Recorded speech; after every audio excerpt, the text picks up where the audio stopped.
비를 으슬으슬하게 오는 봄날인데 그 저주스럽던 그날 저는 분명히 지켜보았습니다. 그날은 휘몰아치며 찾아왔습니다. 인혁당이라는 조직이 있고 인혁당이 학생들을 선동했다. 국정원이 조작했던 최악의 그 조작 사건이 인혁당 재건이 사건인데 그해 봄 국가가 법을 이용해 국민을 살해했던 야만의 날. 사형 판결이 나고 17시간 만에 집행이 되었는데 이게 전무후무한 일이었죠. 정말 한국 사법부에서 가장 부끄러운 그러한 날입니다. 한국 현대사의 아픈 기억을 만화로 그려내는 작가 박건웅. 사법사상 아무개나로 기록된 1975년 그해 봄의 이야기를 그림으로 풀어나가고 있습니다. 특히 이제 우리 한국대사 같은 경우는 많이 숨겨져 있고 왜곡되어 있는 것들이 많았다고 생각이 들었어요. 그런 역사들을 잊지 않고 또 기억하고 하는 그런 노력들이 필요하고 그런 힘들이 이제 돌아가신 어떤 그런 사람들에 대한 좀 생명을 준다고 해야 되나요? 그러니까 좀 살아있게끔 만드는 어떤 힘이 되지 않을까. 봄날 꽃잎처럼 쓰러져간 그날의 비극과 마주합니다.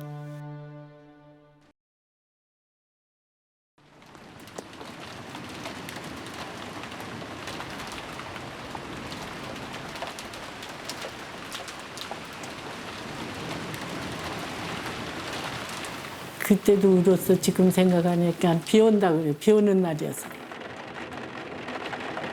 창문을 두드리는 빗소리가 남편의 발소리 같습니다.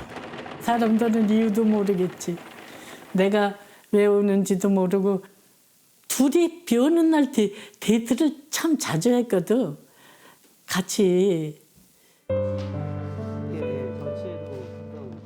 늘 오늘보다 내일, 내일보다 훗날에 좋은 남편이 되겠다고 약속하던 정희는 낡은 사진 속에 갇혀 있습니다.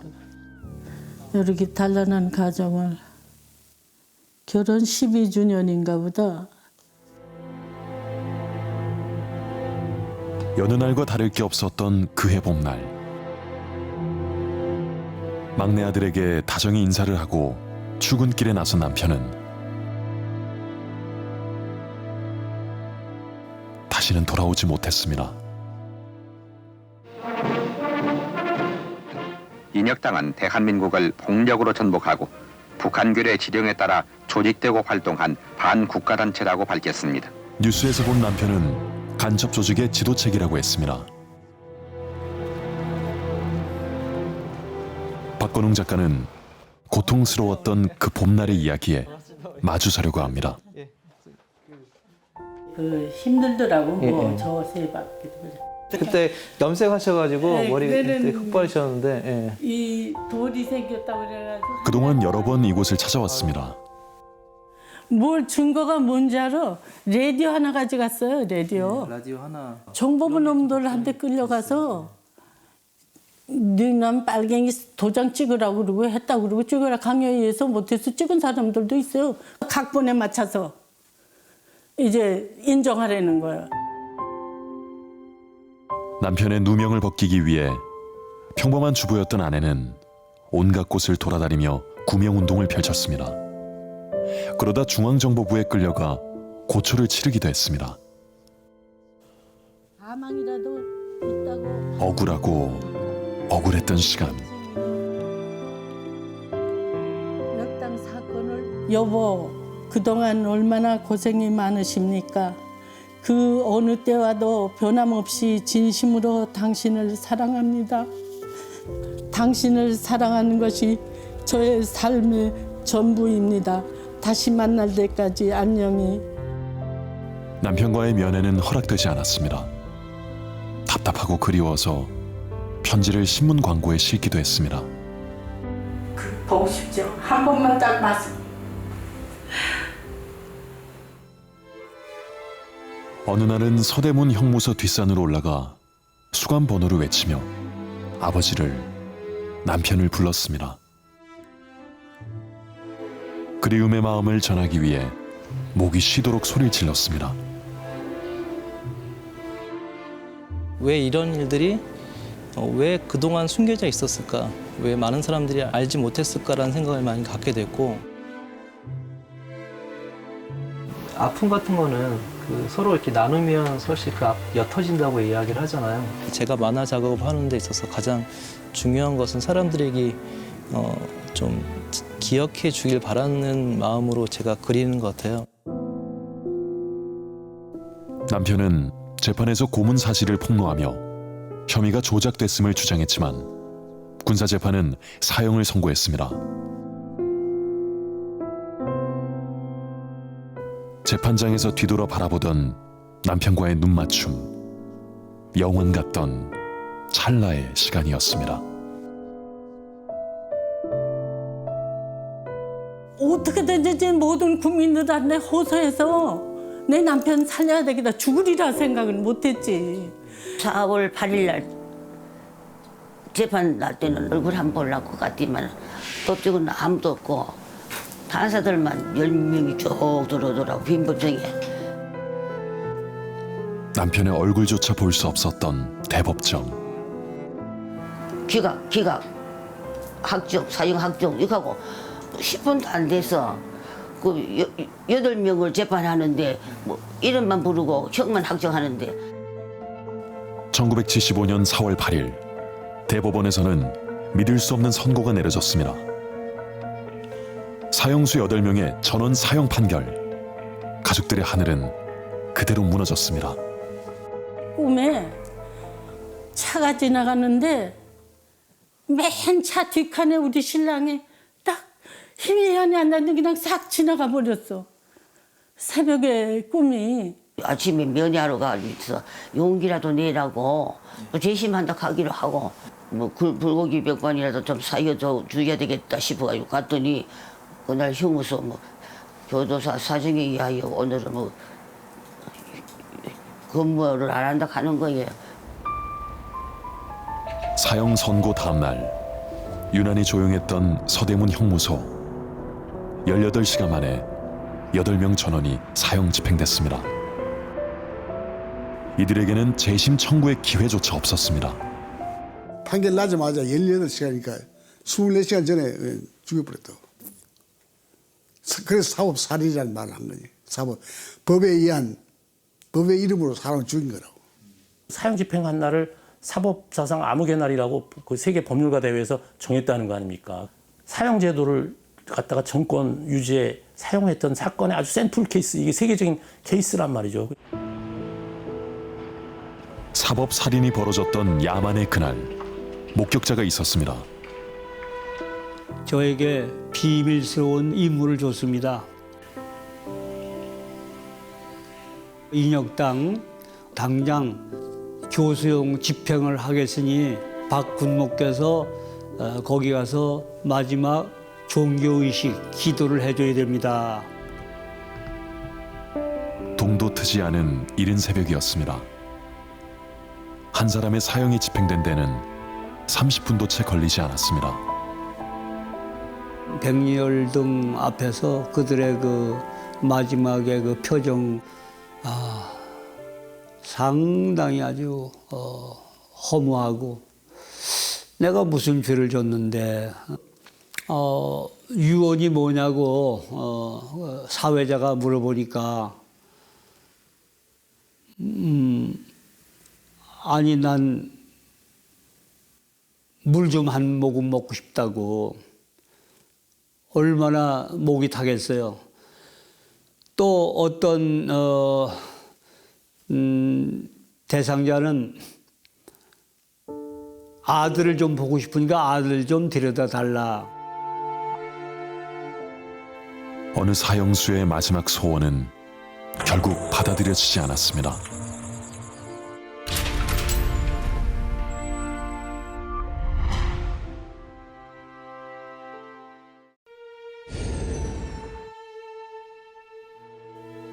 가족들의 절규 속에 쓰러져간 8명의 사형수.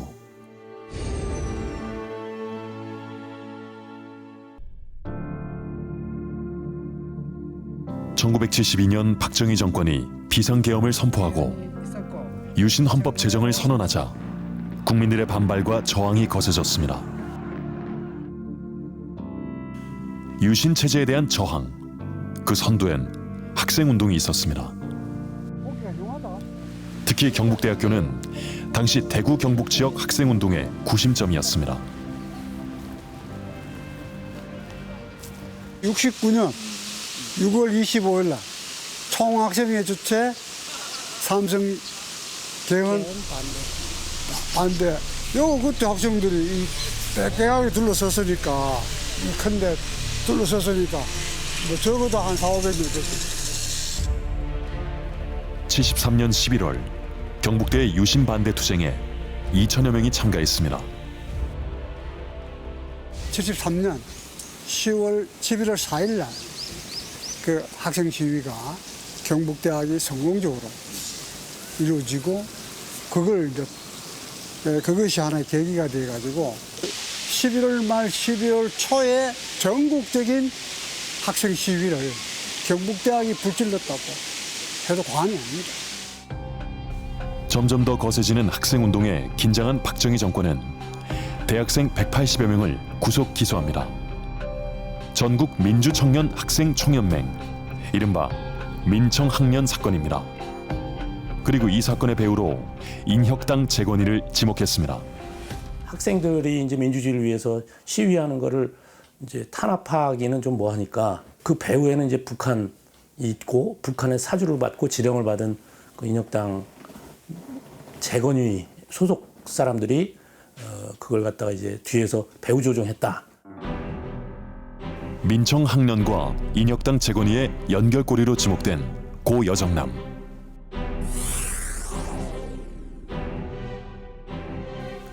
중앙정보부는 여정남이 민청학년과 인혁당을 연결해왔다는 허위 조작극을 만들어 발표합니다. 여정남이 그게 말하자면 인혁당의 연결고리인 것처럼 정부에서 발표해가지고 여정남을 통해서 유인태하고 이철이한테 이래 데모해라, 나라를 뭐 공산국가 만들어라, 뭐 이래 지시를 했다는 식으로 만든 거예요. 그 당시는 뭐 인혁당이 그 정부 발표밖에 없는 거지 실제는 결국은 인혁당 존재도 없고 정부에서 만든 것으로 됐다고 내년 마지막에는. 실체 없는 조직 인혁당. 당시 인혁당 재건이 사건으로 징역 15년을 선고받은 이창복 씨는 황당하기만 했습니다. 깜짝 놀랐어요. 거기에 가서 인혁당 재건위원회 서울시 지도위원이 되었습니다. 어느 날. 그러니까 그때 중앙정보부이죠. 육국에 가서 그때 참 처참하게 자기네들이 만든 각본에 우리가 엮이게 되는 것입니다. 이름 한 번도 들어본 적 없는 인혁당이었지만 모질고 가혹한 고문에 못 이겨 허위 자백을 했습니다. 전신이 이 등을 어떻게 침대봉으로 뒤로 개입하듯이 했는지 여기가 전부 그냥 까맣게 여기가 전부 그렇게 돼가지고 이대로 전부 따라서 써. 그래서 그것을 베껴가지고 내 진술서라고 해서 낸 것이 결국은 내 말하자면 공소장이 만들어지는 과정이었어요. 인혁당 재건이 사건의 연루자들은 끔찍한 고문 속에서 허위 공소장을 작성했습니다.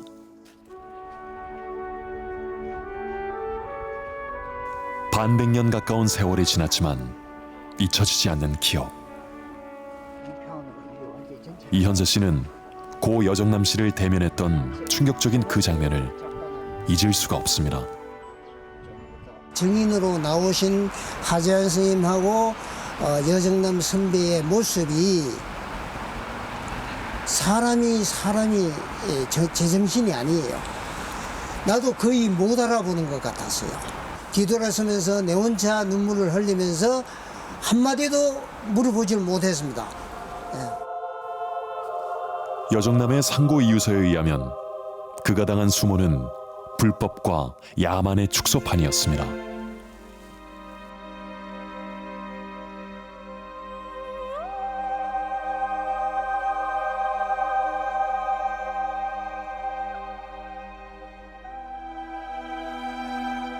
박정희가 이제 어떻게 하면은 저항 세력에게 공포감을 주고 대구 경북의 이 진보 세력뿐만 아니라 전국적인 진보 세력을 협박하는 그런 돌파구가 자기들은 필요하다고 본 거죠. 권력 체제에 대한 위기를 도파할 기획 살인 공작을 해놔놓고 소위 8사람을 죽이는 절차를 밟았다. 기막힌 재판 노름. 국방부 장관이 발부한 사형 집행 명령서를 보면 4월 8일의 8이 누군가에 의해 9로 고쳐졌습니다. 만약 고치기 전인 4월 8일이 맞다면 대법원과 검찰, 국방부, 구치소의 사형 통지 절차가 하루 만에 일사천리로 이루어졌다는 의미입니다. 국가가 짠 각본대로 사형 집행이 이루어진 겁니다. 인혁당 재건이 사건에 연루된 이들은 누구였을까요? 어머니 안녕하세요 어머니. 예. 이 사람들의 어떤 생각이 이들을 죽음으로까지 내몬 걸까요?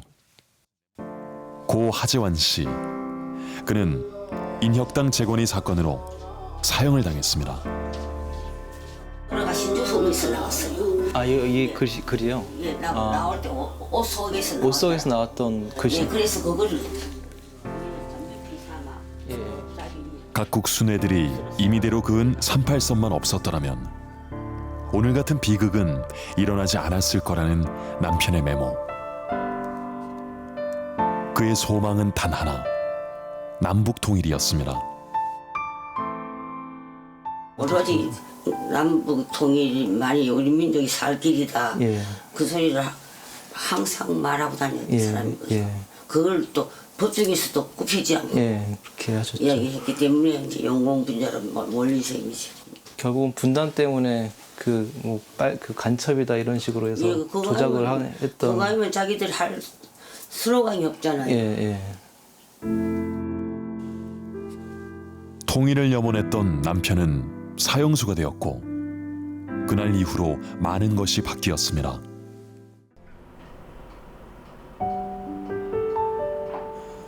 세월이 흐르면서 자꾸만 흐려집니다. 아내는 하루에도 수십 번 남편의 얼굴을 잊지 않으려고 애를 씁니다. 하마 지워질까 소중히 간직해온 흔적. 그 돌아가시기 전에 입었던 거 아닙니까? 얼마나 한스러운 세월 아닙니까? 예. 이거 우악이고 양고 키가 좀만 해봐라. 요거밖에 안 되잖아. 통일운동에 앞장섰던 남편 고 도예종 씨는 4.19 이후 진보운동을 활발하게 펼쳤습니다. 그리고 그것이 빌미가 되어 5.16과 함께 1차 인혁당 사건으로 구속됩니다.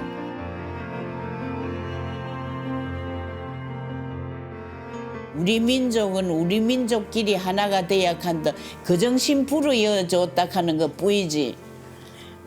나쁜 그게 뭐가 있습니까? 도예종 씨가 기고한 사설 내용을 보면 그가 통일을 바랐던 진보 지식인이었음을 알 수 있습니다. 지역에서 나름대로 이제 혁신계 활동을 쭉 하셨던 분들인데 이제 특히 이제 대구가 혁신계가 굉장히 강했던 도시잖아요. 그래서 박정희 정권이 대구의 혁신계를 아주 그냥 씨를 말리는 데 아주 민청학년하고 이렇게 엮어서 딱 좋다 이렇게 해가지고 아마 그걸 딱 표적으로 삼았던 것 같고. 민주주의와 민족 통일에 관심을 가지고 활동했던 진보 지식층. 대구는 진보의 총본산이라 할 정도로 지식인들의 활동이 매우 활발하게 벌어졌고 이것은 박정희 독재 정권의 크나큰 위협으로 대두됩니다. 결국 박정희 정권은 무자비하고 무단적으로 진보 지식층을 탄압하기 시작했습니다. 그리고 이것은 국가로부터 조작된 사법살인, 인혁당 재건의 사건을 낳았습니다. 이런 항쟁의 도시가 박정희 유신 정권 이후에 그 항일 투쟁 정신, 민주화의 정신을 짓밟고 인혁당을 만들면서 그 정신을 완전히 아주 초토화시켜 버렸다는 이 내용들이 가슴이 아픈 거예요. 박정희가 집권을 하고 전두환이 집권을 하면서 대구 경북 지역 출신들을 이제 확 정권적으로 끌어당기면서 그 한국 정치를 지배하게 되면서 대구 경북 지역의 과거의 어떤 진보적인 성격을 잃어버리고 한국의 모스크바라고 불렸었던 곳이 한국에서 수구 보수 진영의 어떤 본향 이제 그렇게 됐습니다. 침묵하고 방관하는 사이 진실은 더욱 멀어져 갔습니다. 거대한 국가 권력의 폭력 앞에서 우리는 또 다른 가해자였는지도 모릅니다. 흥미롭게 느꼈던 부분들이 이제 그 침묵하는 사람들의 모습이었어요. 그들의 고통을 외면하거나 그들을 빨갱이 가족으로 몰아세우는 그런 사회적인 분위기, 이런 것들이 그 또 유가족들을 되게 가슴 아프게 했다라고 생각이 들어서 나는 중립이고 아무 편도 아니다라는 그런 생각을 갖고 있는 자체가 또 하나의 악을 키우는 그런 과정이 있고, 악을 방관하는, 악을 행하는 모든 것들에 대한 방관자로 사는 것들이 과연 옳은 것인가, 이런 생각을 좀 해봤어요. 예. 지난 2007년 8명의 사형수들은 재심에서 모두 무죄 판결을 받았습니다.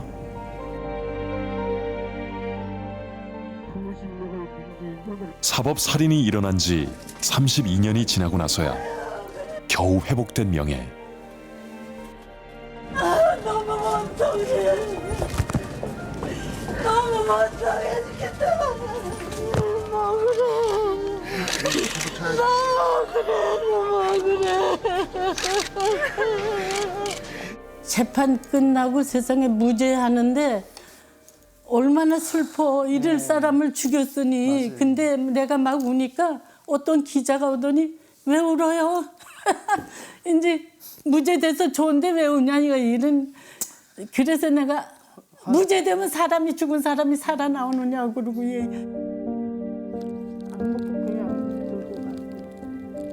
억울하고 참담한 그 세월은 무엇으로 보상받을 수 있을까요? 아내는 일주일에 한 번 남편을 만나러 옵니다.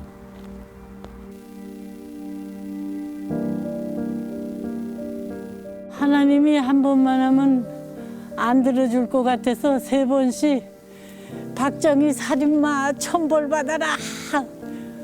살인마 천벌 받아라. 그러고 여기서 소리 지르고. 나 먹으려고 그러던 과자라도 하나 여기다 놔야 되겠다. 당신은 술도 안 먹고.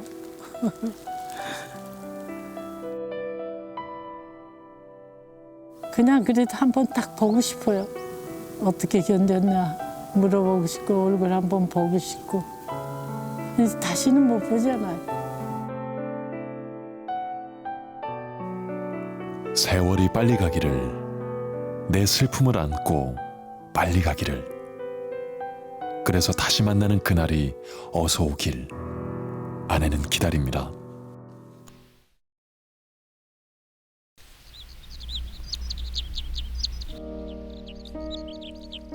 인혁당 사건은 현재 진행형입니다. 인혁당 재건의 사건에서 무기징역을 선고받고 약 9년을 복역했던 강창덕 씨. 그에게 남은 건 고문 후유증과 빚더미입니다. 국가 권력에서 피해본 사람들이라고 해서 배상금을 국가가 줘놓고는 또 법을 곤지해가지고 그걸 또 도로 또 그래가 반납을 하는데 내 부당이득했다고 반납하라가 이거는 세상에 이런 예가 없는 일인데 참 기가 차더만은 배상금 일부 국가 반납 관계 그 서류거든요. 이게 배상금 우리가 반납 금액이 6억 8,900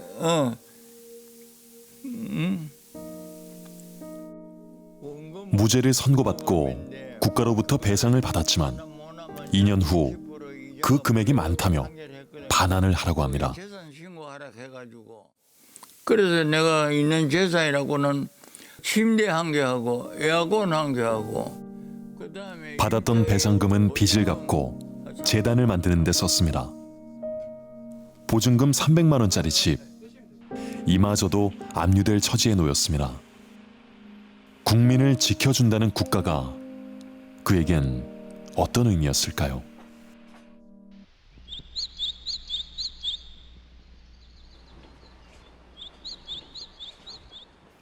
앞조차 보이지 않던 그 길고 긴 어둠의 시간을 지나 이들이 세상 밖으로 나왔습니다.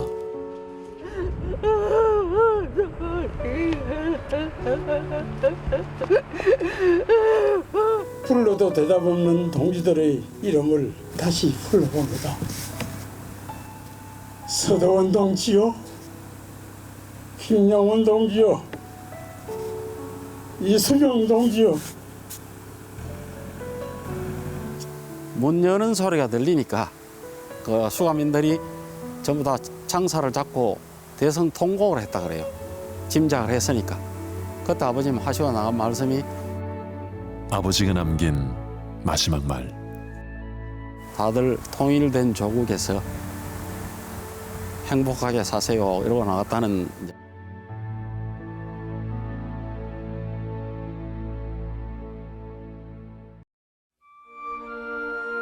다시 봄이 옵니다.